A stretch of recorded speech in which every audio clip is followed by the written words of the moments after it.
நபி ஸல்லல்லாஹு அலைஹி வஸல்லம் அவர்களின் வம்சாவளி மற்றும் அவரது கோத்திரம். இஸ்மாயில் அலைஹிஸ்ஸலாம் அவர்கள் ஒரு அரபு பெண்ணை மணமுடித்ததன் மூலமாக அவர்களிலிருந்து அந்த சந்ததியிலிருந்து வந்தவர் தான் அத்னான். அத்னானிலிருந்து ஆரம்பித்து அல்லாஹ்வின் தூதர். அதனால்தான் அந்த தொடரை நாம் சொல்லும் பொழுது என்ன சொல்லுவோம்?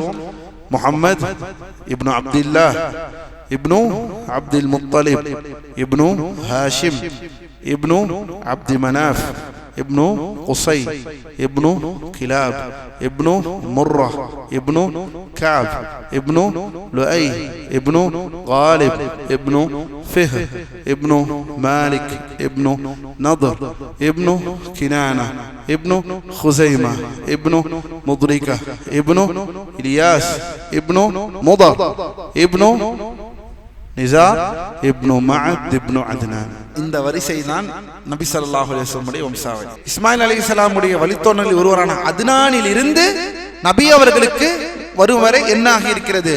உறுதியாக இருக்கிறது. இது எல்லோரும் அறிந்த உண்மையாக இருக்கிறது. எனவே அல்லாஹ்வின் அடியார்களே, இதுதான் நபி ஸல்லல்லாஹு அலைஹி வஸல்லம் அவருடைய வம்சாவளி.